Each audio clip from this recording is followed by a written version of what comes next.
നമസ്കാരം, ജന്മഭൂമിയിലേക്ക് സ്വാഗതം. വാർത്തകൾ ചുരുക്കത്തിൽ.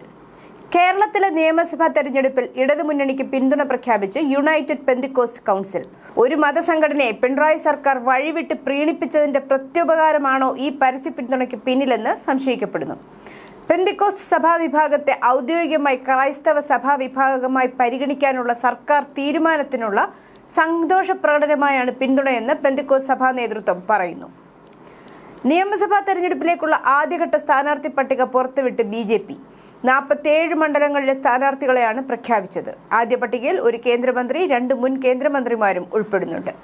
എല്ലാ വിഭാഗങ്ങൾക്കും പട്ടികയിൽ മുൻഗണന നൽകുന്നുണ്ടെന്നും നാളെയും മറ്റന്നാളുമായി മുഴുവൻ സ്ഥാനാർത്ഥികളെയും പ്രഖ്യാപിക്കുമെന്നും സംസ്ഥാന അധ്യക്ഷൻ രാജീവ് ചന്ദ്രശേഖർ പറഞ്ഞു. ആന്തൂരിലെ വ്യവസായി സാജന്റെ മരണത്തിൽ PK ശ്യാമളയ്ക്കെതിരെ ഗുരുതര ആരോപണങ്ങളുമായി മുതിർന്ന നേതാവും CPM ജില്ലാ സെക്രട്ടേറിയറ്റ് അംഗവുമായ TK ഗോവിന്ദൻ വളരെ പ്രധാനപ്പെട്ട ചില രേഖകൾ ഓഫീസിൽ നിന്ന് കാണാതായിട്ടുണ്ടെന്നും അതിനൊക്കെ ഉപയോഗിച്ച ആളുകൾ ഇപ്പോഴും അവിടെ ഉണ്ടെന്നും അദ്ദേഹം ആരോപിച്ചു. ചെയർപേഴ്സന്റെ കസേരയിലിരിക്കുന്ന കാലത്തോളം സാജന്റെ സംരംഭത്തിന് അനുമതി കൊടുക്കില്ലെന്നാണ് ശ്യാമള സാജനോട് പറഞ്ഞത്. പാർട്ടി വിശദീകരണ യോഗം വിളിച്ചെങ്കിലും ജനരോഷം പ്രകടമായിരുന്നു. ശ്യാമളയെ ന്യായീകരിക്കാൻ സാധിക്കില്ലെന്നായിരുന്നു, ശക്തമായ നടപടിയുണ്ടാകുമെന്നും പറഞ്ഞാണ് ജനങ്ങളെ ആശ്വസിപ്പിച്ചത്. അത് പറഞ്ഞതിന്റെ പേരിൽ P ജയരാജനും MV ജയരാജനും താനും MV ഗോവിന്ദന്റെ നോട്ടപ്പുള്ളികളായി. നടപടിയെടുക്കുമെന്ന് പറഞ്ഞവർക്കെതിരെയാണ് നടപടിയെടുത്തത്. പൊരിവെയിലിൽ പച്ചപ്പുല്ല് ലഭ്യത കുറഞ്ഞതോടെ സംസ്ഥാനത്ത് പാൽ ഉൽപാദനം ഇടിയുന്നു. പ്രതിദിനം 18.5 ലക്ഷം ലിറ്റർ പാൽ വിൽക്കുന്ന മിൽമയ്ക്ക് 6 ലക്ഷത്തിലധികം ലിറ്ററിന്റെ കുറവുണ്ട്. തിരുവനന്തപുരം മേഖലയിൽ 6 ലക്ഷത്തിലധികം ലിറ്ററാണ് പ്രതിദിന വിൽപ്പന. അതിൽ 2.5 ലക്ഷത്തോളം ലിറ്ററിന്റെ കുറവുണ്ട്. തിരുവനന്തപുരത്ത് കുറവ് വരുന്ന പാൽ മുമ്പ് മലബാർ മേഖലയിൽ നിന്നാണ് എത്തിച്ചിരുന്നതെങ്കിലും അവിടെയും ഉൽപാദനം കുറഞ്ഞു. കർണാടക, ആന്ധ്രാപ്രദേശ്, മഹാരാഷ്ട്ര സംസ്ഥാനങ്ങളിലെ മൾട്ടി കോഓപ്പറേറ്റീവ് ഡയറികളിൽ നിന്നും പാൽ വാങ്ങിയാണ് ഈ കുറവ് നികത്തുന്നത്. പുറമെ തൈര്, നെയ്യ്, മറ്റുൽപ്പന്നങ്ങൾ എന്നിവയ്ക്ക് അധിക പാൽ ആവശ്യമാണ്. തമിഴ്നാട്ടിലും പാൽ ഉൽപാദനം കുറഞ്ഞതിനാലാണ് മറ്റ് സംസ്ഥാനങ്ങളെ ആശ്രയിക്കുന്നത്.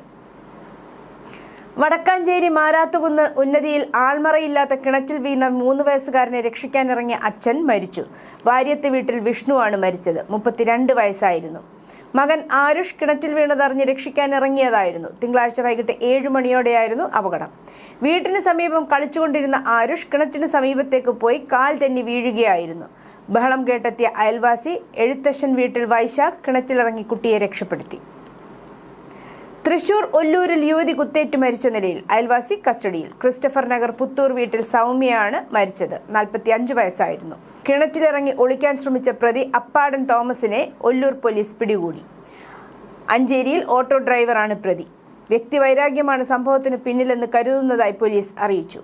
സൗമ്യയുടെ സംസ്കാരം ഇന്ന് നടക്കും. വൈകിട്ട് 6:30 സംഭവം. വീട്ടിൽ വളർത്തുന്ന നായ റോഡിലേക്ക് ഇറങ്ങിയതിനെ തുടർന്ന് സൗമ്യ അതിന്റെ പിറകെ ഇറങ്ങിയപ്പോൾ കത്തിയുമായി പുറകെ എത്തി തോമസ് കുത്തുകയായിരുന്നു. കുത്തേറ്റ് അരമണിക്കൂറോളം റോഡിൽ കിടന്ന സൗമ്യയെ ആശുപത്രിയിൽ എത്തിച്ചെങ്കിലും രക്ഷിക്കാനായില്ല.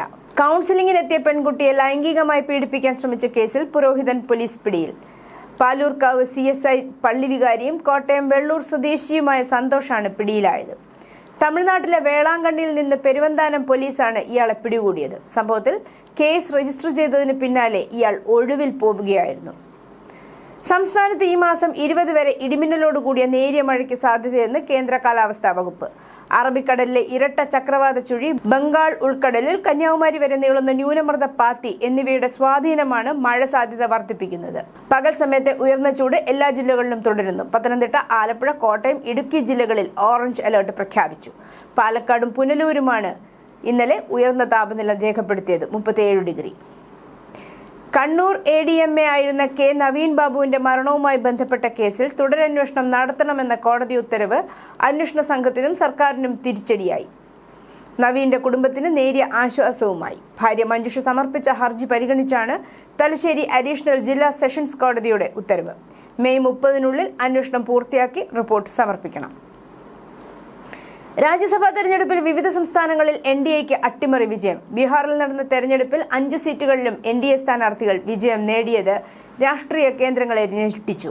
BJP ദേശീയ അധ്യക്ഷൻ നിതിൻ നവീൻ, മുൻ മുഖ്യമന്ത്രിയും JDU അധ്യക്ഷനുമായ നിതീഷ് കുമാർ എന്നിവരടക്കമുള്ളവർ ജയം നേടി. 3 കോൺഗ്രസ് MLA മാർ കൂറുമാറി വോട്ട് ചെയ്തതാണ് NDAയുടെ സമ്പൂർണ്ണ വിജയത്തിന് വഴിയൊരുക്കിയതെന്നാണ് റിപ്പോർട്ട്.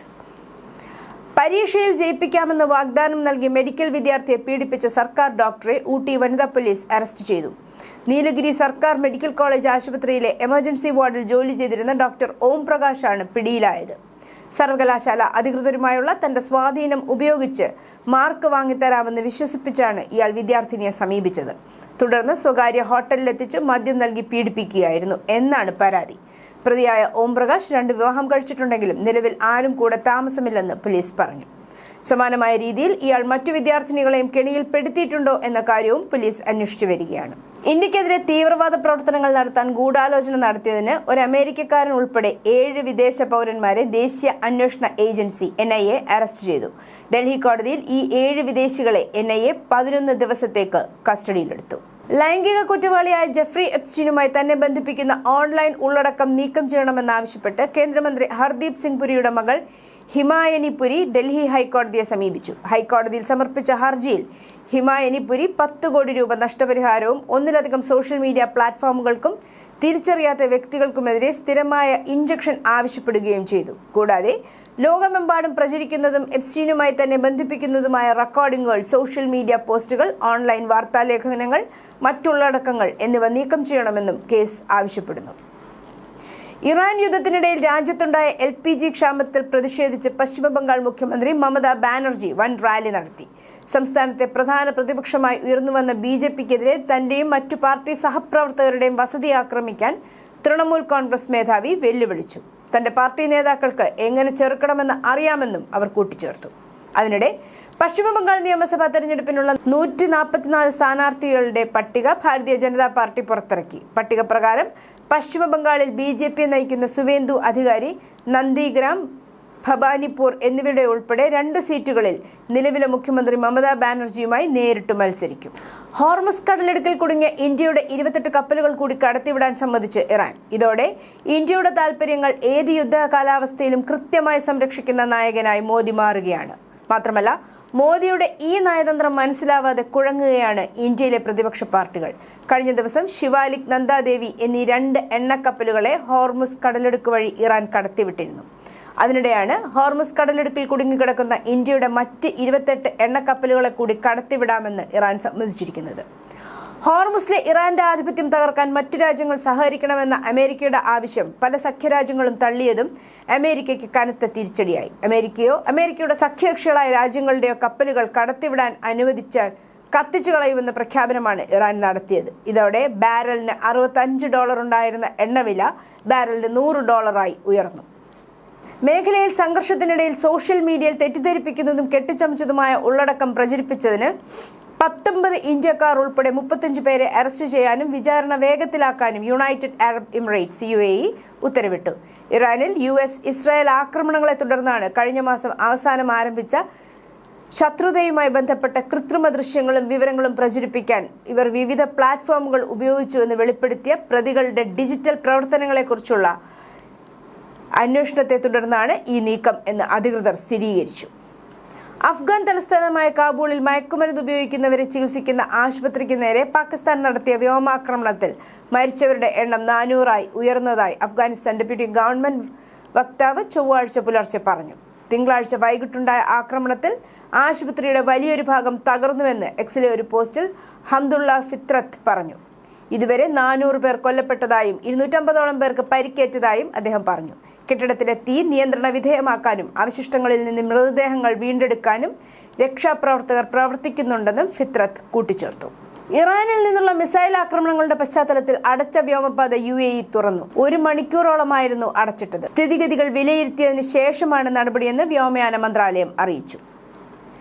ഇറാൻ ചരക്കുകപ്പലുകൾക്ക് വിലക്കേർപ്പെടുത്തിയ ഹോർമുസ് കടലിടുക്കിനെ മോചിപ്പിക്കാൻ പട്ടാളത്തെ അയക്കണമെന്ന് US പ്രസിഡന്റ് ഡൊണാൾഡ് ട്രംപ് നടത്തിയ അപേക്ഷ നിരസിച്ച് ജർമ്മനി, ഇറ്റലി, സ്പെയിൻ എന്നീ രാജ്യങ്ങൾ. ഇത് ട്രംപിന് വൻ തിരിച്ചടിയായി. UN, യൂറോപ്യൻ യൂണിയൻ, നാറ്റോ എന്നിവിടങ്ങളിൽ നിന്നുള്ള ഇറാൻ അടിസ്ഥാന നിയമം ലംഘിച്ചതായി സൂചനകൾ ഇല്ലെന്ന് ജർമ്മനി പറയുന്നു. ഇറാനും അമേരിക്കയും ഇസ്രായേലും തമ്മിലുള്ള യുദ്ധം 3ാം ആഴ്ചയിലേക്ക് കടക്കുമ്പോൾ ഇറാന്റെ പരമോന്നത നേതാവ് മുജ്തബ ഖമേനിയുടെ പദവിയെക്കുറിച്ചുള്ള ചോദ്യങ്ങൾ പ്രചരിക്കുന്നത് തുടരുന്നു. രാജ്യത്തിന്റെ നേതൃത്വം ഇപ്പോഴും സുരക്ഷിതമാണെന്നും പരമോന്നത നേതാവിന്റെ അവസ്ഥയെക്കുറിച്ചുള്ള ഊഹാപോഹങ്ങൾ തള്ളിക്കളയുന്നുവെന്നും ഇറാൻ ഡെപ്യൂട്ടി വിദേശകാര്യമന്ത്രി ഇസ്മായിൽ ബഗായി ഒരു അഭിമുഖത്തിൽ പറഞ്ഞു. അതിനിടെ മുജ്തബ ഖമനേയി റഷ്യയിൽ ചികിത്സയിലാണെന്ന് സൂചന. കുവൈറ്റ് മാധ്യമമായ അൽ ജാരിദയാണ് വാർത്ത പുറത്തുവിട്ടത്. ആക്രമണത്തിൽ പരിക്കേറ്റ ഇദ്ദേഹത്തെ അതീവ രഹസ്യമായി റഷ്യൻ വിമാനത്തിൽ മോസ്കോയിൽ എത്തിച്ചതായും ശസ്ത്രക്രിയയ്ക്ക് വിധേയനാക്കിയെന്നുമാണ് റിപ്പോർട്ട്. News desk Janmabhumi.